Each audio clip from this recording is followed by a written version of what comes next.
کہ انسان گناہ کیوں کرتا ہے، انسان گناہ کرتا کیوں ہے؟ یہ بھی سوال ہوتا ہے ذہن میں۔ لذت کے لیے کرتے ہیں یہ تو ہمیں پتہ ہے، لیکن انسان کے اندر کون سی ایسی طاقت اور قوت ہے کہ جو انسان کو گناہ کی طرف ابھارتی ہے؟ یاد رکھیں، ایک بات میں آپ کو بتاؤں کہ انسان کو اللہ تعالیٰ نے 4 چیزوں سے بنایا ہے۔ کتنی چیزوں سے جی؟ 4 چیزوں سے بنایا۔ تھوڑا سا آپ بھی چست ہو کر بیٹھا کریں۔ 4 چیزوں سے اللہ تعالیٰ نے انسان کو بنایا۔ نمبر 1 آگ سے، نمبر 2 مٹی سے، نمبر 3 پانی سے، اور نمبر 4 ہوا سے۔ یہ 4 چیزیں ایسی ہیں جن کے ذریعے سے حضرت آدم علیہ السلام کا جسم اطہر تیار کیا گیا۔ اس میں اگر تفصیل میں چلے جائیں تو بہت وقت لگ جائے گا۔ یہ 4 چیزیں ایسی ہیں جن سے حضرت آدم علیہ السلام کو بنایا گیا، اور پھر ان سے نسل انسانیت چلی، اور یہ 4 چیزوں کے اثرات سب انسانوں کے اندر ہے۔ تو انسان یاد رکھیں گناہ کرتا ہے ان 4 چیزوں کے اثرات کی وجہ سے۔ اب ان 4 چیزوں میں اثرات کیا ہیں؟ نمبر 1 آگ جو ہے، آگ کے اندر صفت کیا ہے؟ آگ ہمیشہ بلندی کی طرف جاتی ہے، بلندی کی طرف۔ یہ اس کی ایک فطری صفت ہے، اللہ تعالیٰ نے اس کے اندر رکھی ہے۔ آگ ہمیشہ بلندی کی طرف جاتی ہے، نیچے نہیں رہتی ہے۔ یعنی یوں سمجھ لیجئے کہ آگ کے اندر تکبر موجود ہے، آگ کے اندر تکبر موجود ہے۔ چونکہ انسان کے بنانے میں آگ کا عمل دخل ہے، تو وہی عادت انسان کے اندر بھی موجود ہے۔ انسان متکبر ہے۔ کیا ہے؟ متکبر ہے، تکبر کرتا ہے۔ اور جب آدمی متکبر ہوتا ہے نا جی، تو تکبر کی بنیاد پر بہت سے گناہ کر بیٹھتا ہے۔ دیکھو، کسی کو طاقت کا غرور ہے، میں بڑا طاقتور ہوں، اس طاقت کے نشے میں آ کر وہ اللہ تعالیٰ کی نافرمانیاں کرتا ہے۔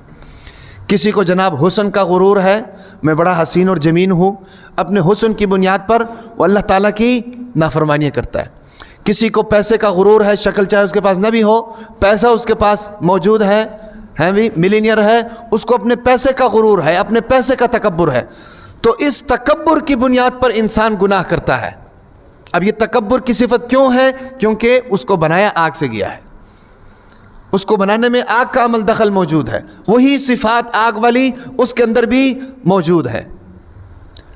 ایک اور بات میں آپ کو بتاؤں، یاد رکھیں کہ ہمیشہ مالداری کو فوکس نہ کریں، ہمیشہ مالداری کو فوکس نہ کریں۔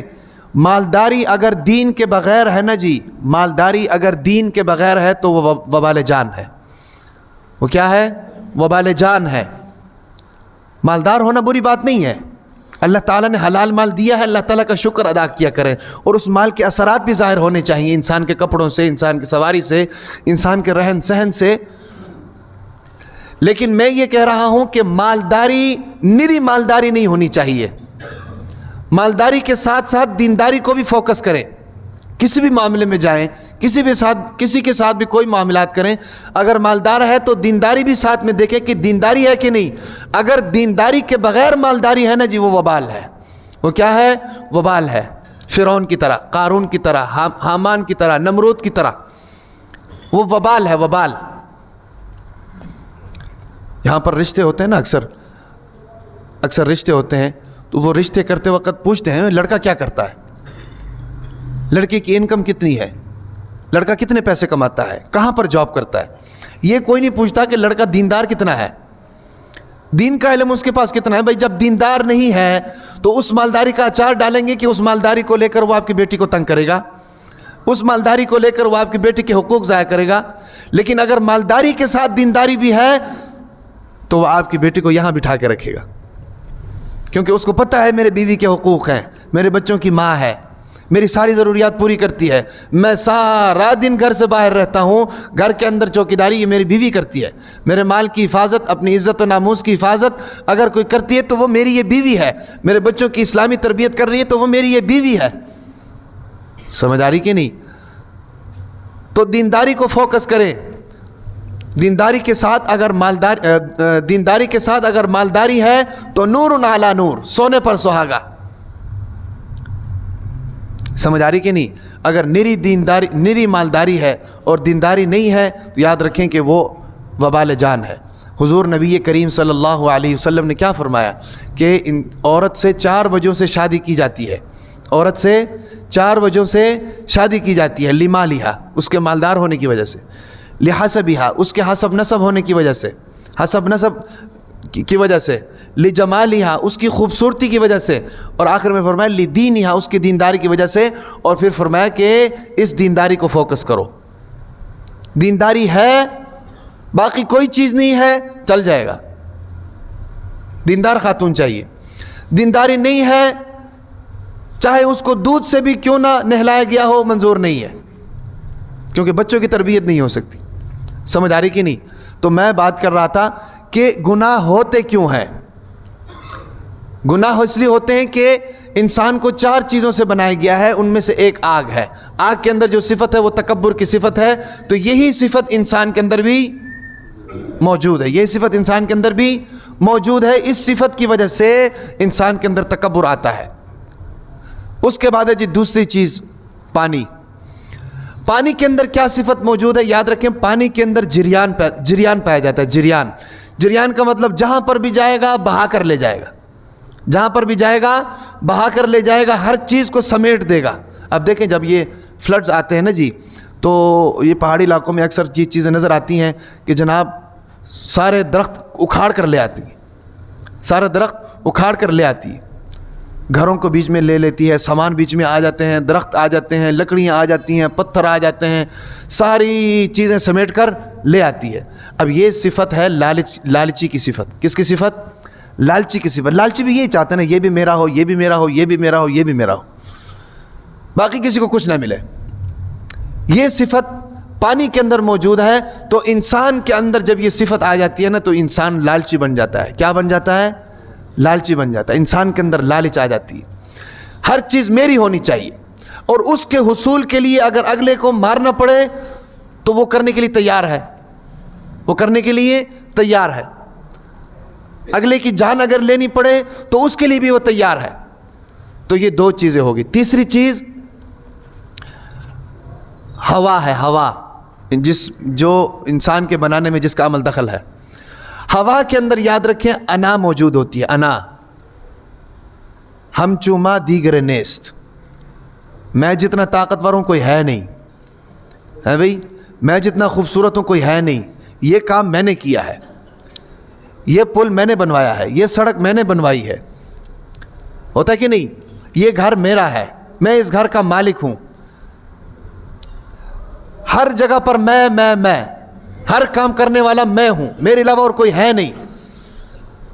اس کو کہتے ہیں انانیت،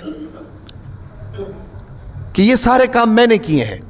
تو یہ بھی انسان کے اندر موجود ہے. یہ بھی انسان کے اندر موجود ہے. جب انسان کے اندر انا پرستی آ جاتی ہے نا، تو اس کے اندر ریاکاری آٹومیٹکلی خود ہی آ جاتی ہے. اس کے اندر ریاکاری آٹومیٹکلی خود ہی آ جاتی ہے. تو 3 چیزیں ہوگی. چوتھی چیز ہے جو مٹی. مٹی کی خاصیت کیا ہے؟ مٹی ایک تو نیچے رہتی ہے، اوپر نہیں اٹھ سکتی. دوسرا، مٹی کے اندر بخل والی صفت موجود ہے. بخل، بخیل، کنجوس. تو یہی صفت انسان کے اندر بھی موجود ہے. یہی صفت انسان کے اندر بھی موجود ہے. اس کے اندر بخل موجود ہے، کنجوسی موجود ہے. بہت مرتبہ ایسا بھی ہوتا ہے کہ اس کی کنجوسی کی وجہ سے اگلے کو نقصان ہو جاتا ہے. گھر کے اندر موٹر خراب ہے، باپ کے پاس پیسے ہیں، دینے کے لیے تیار نہیں ہے بھئی. بچے گرمی میں مر رہے ہیں، باپ کے پاس پیسے ہیں، اے سی لگانے کے لیے تیار نہیں. گزارا کرو ہے بھئی، قربانی دو. بھئی قربانی تو تب دینا جب نہ ہو. جب ہیں تو اللہ تعالیٰ کا حکم ہے کہ بھئی خرچہ کرو. اللہ تعالیٰ نے دی، کلوا واشربوا ولا تسرفوا، کھاؤ پیو، اسراف نہ کرو. جب ہیں تو جائز کاموں میں، ضرورت کی چیزوں میں تو لگانا چاہیے کہ نہیں؟ سمجھ آ رہی کہ نہیں؟ بیوی کے پاس کپڑے نہیں ہیں بھئی، شوہر مالدار ہے، کپڑے لے کر دینے کے لیے تیار نہیں. اگر پیسے نہ ہوں تو چلو بات سمجھ میں آتی ہے. یہ بھی میں اس کا مطلب یہ نہیں کہ کل کو یہ بیان سن کے خواتین جناب شوہروں کے پیچھے پڑ جائیں، مولوی صاحب نے کہا تھا ہمیں کپڑے لے کر دو. یاد رکھیں جب پیسے نہ ہوں تو وہ مجبوری ہے، لیکن جب پیسے ہوں تو خرچہ کرنا چاہیے، فراخ دلی کرنی چاہیے. سمجھ آ رہی کہ نہیں؟ تو یہ 4 چیزیں ایسی ہیں کہ جو انسان کے بنانے میں ان 4 چیزوں کا عمل دخل ہے. ان 4 چیزوں کی صفات انسان کے اندر، اثرات انسان کے اندر موجود ہیں. ان 4 چیزوں کی بنیاد پر انسان گناہ کرتا ہے. سمجھ آ رہی کہ نہیں؟ اب دوسرا سوال یہ ہے کہ اس گناہ پر کنٹرول کیسے ہو؟ اس گناہ پر کنٹرول کیسے ہو؟ یاد رکھیں واحد نماز ایک ایسی عبادت ہے جو ان چاروں گناہوں پر کنٹرول کرتی. واحد نماز ایک ایسی عبادت ہے جو ان چاروں گناہوں پر کنٹرول کرتی ہے، جو بدقسمتی سے ہم نہیں پڑھتے ہیں، جو بدقسمتی سے ہم نہیں پڑھتے ہیں. بھائی علماء فرماتے ہیں جس کی نماز جاندار اس کی زندگی شاندار. ہم 24 گھنٹے سیاپوں میں پڑے ہوتے ہیں، کیوں؟ نماز نہیں پڑھتے. مسجد کے سامنے دکانیں ہیں، حرام ہے کہ بھئی اذان کے بعد مسجد میں آ جائیں، نہیں آتے. تو جب نماز ہی پوری نہیں ہے، اللہ تعالیٰ کے ساتھ تعلق ہی مضبوط نہیں ہے، تو پھر زندگی کیسے اچھی گزرے گی؟ زندگی کیسے شاندار گزرے گی؟ جب عبادات میں سب سے بڑی عبادت اور عبادات کے معاملے میں سب سے پہلے قیامت کے دن اس کا سوال ہوگا، جب وہی پوری نہیں ہے تو زندگی کیسے اچھی گزرے گی؟ سمجھ آ رہی کہ نہیں؟ تو ان چاروں چیزوں کو کنٹرول کرنے کے لیے اللہ تعالیٰ نے نماز جیسی عبادت ہمیں دی ہے.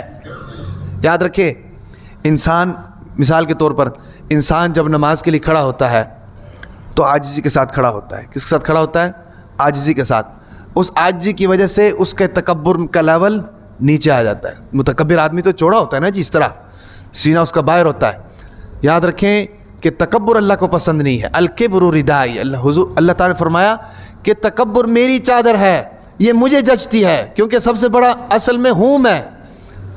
تم تو ایک گندے نطفے کی پیداوار ہو. ثم خلقنا النطفة علقة فخلقنا العلقة مضغة فخلقنا المضغة عظاما فكسونا العظام لحما ثم انشأناه خلقا آخر فتبارك الله احسن الخالقين. یہ تمہارا پروسیس ہے. تمہیں ایک گندے نطفے سے ہم نے جناب خون بنایا، خون سے لوتھڑا بنایا، لوتھڑے کے اندر ہڈیاں پیدا کی، ان ہڈیوں کے اوپر جناب گوشت کو چڑھا دیا. 9 مہینے بعد تم باہر آ گئے ہو، آج تم اکڑ رہے ہو. انک لن تخرق الارض ولن تبلغ الجبال طولا.